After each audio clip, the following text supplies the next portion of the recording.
একদম উত্তর থেকে দক্ষিণের সমস্ত আদিবাসী বিধায়ক বিধায়িকাদের কাছে এবং এমএলএ এমপিদের কাছেও যাওয়া হয়েছিল। এবং আমাদের এখানে মানবাজার যিনি বিধায়িকা উনি কিন্তু আমাদের ডেপুটেশন নেননি। আমাদের স্কুলে আমাদের ছেলে মেয়েকে অসুবিধা হচ্ছে, স্কুল ছিল তো আগে, এখন তো স্কুল হয়। স্কুলের ব্যাপারে জমি দেওয়া হয়েছে যে আমাদের কাছে পিঠে স্কুল নেই, অনেকটা দূরে যেতে হবে ছেলে মেয়েদিককে, সেই উদ্দেশ্য করে জমি দেওয়া হয়েছে যাতে স্কুলটা হবে, আমাদের ছেলে মেয়ে শিক্ষা অর্জন করবে। জুনিয়র স্কুল থাকতো, আমাদের ছেলে মেয়ে 5 কিলোমিটার দূরে যেতে হতো না স্কুলে, আমাদের ছেলে মেয়েকে অসুবিধা হচ্ছে স্কুল ছিল তো আগে, এখন তো বঞ্চিত হয়ে গেছে। কেন বঞ্চিত হয়ে গেছে এটা আমরা জবাব দিতে চাই। প্রশাসন কাছে, সরকারের কাছে। আপনারা আদিবাসী বলে কি আপনাদেরকে বঞ্চিত করছে মনে হয় তাই? কি নাম আপনার? দুলালী হাসদা। আপনার বাড়ি? গোবিন্দপুর।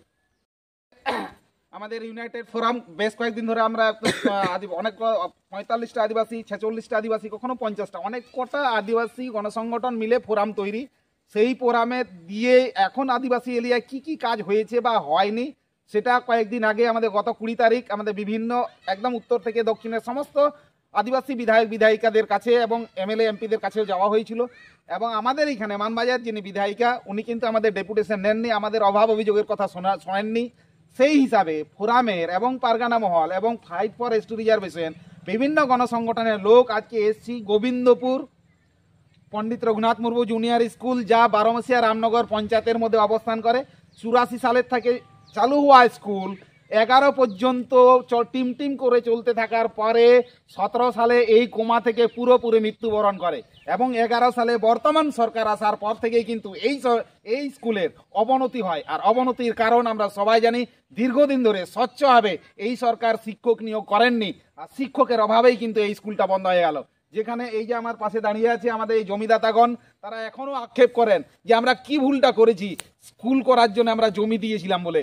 ওরা চেয়েছিল যে এই স্থানীয় এলাকার মানুষ ছেলেমেয়েরা যাতে করে কখনো 5 কিলোমিটার কখনো 8 কিলোমিটার স্কুলে না যেতে হয়, আমাদের গ্রামে স্কুল হবে, এটাই ছিল ওদের আনন্দ।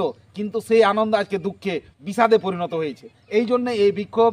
গ্রামের মানুষজন বারবার প্রশাসনের কাছে যায়, ডিআইকে জানানো হয়েছে, বিসিডাব্লিউকে জানানো হয়েছে, ব্লকে জানানো হয়েছে, বিধায়িকাকে জানানো হয়েছে।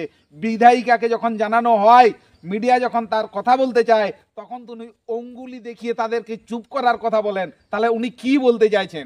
এই স্কুলটা চিরতরে বন্ধ হয়ে যাক, এই এলাকার মানুষ, এই এলাকার ছেলেমেয়েরা শিক্ষা থেকে বঞ্চিত হোক, এটাই কি উনি চান?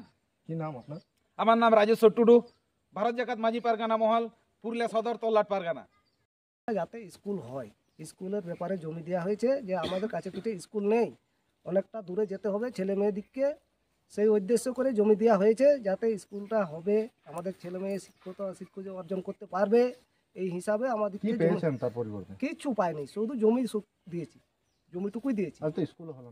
আর স্কুলও তো বঞ্চিত হয়ে যাচ্ছে। হ্যাঁ, এই আমরা চাইছি যাতে স্কুলটা হোক। কেন আমাদের জমি দেওয়া আছে, যখন আমরা এখনো ভাবছি যদি স্কুলটা হয়ে গেল আমাদের ছেলে মেয়ে। পণ্ডিত রঘুনাথ মুর্মুকে আমার নাম বুদ্ধেশ্বর হাসদা। তুমি জবাব দাও। পণ্ডিত রঘুনাথ মুর্মুকে এইভাবে অপমান করা হচ্ছে কেন? প্রশাসন তুমি জবাব দাও। আমাদের ছেলে মেয়েগুলো বাইরে 5 কিলোমিটার 6 কিলোমিটার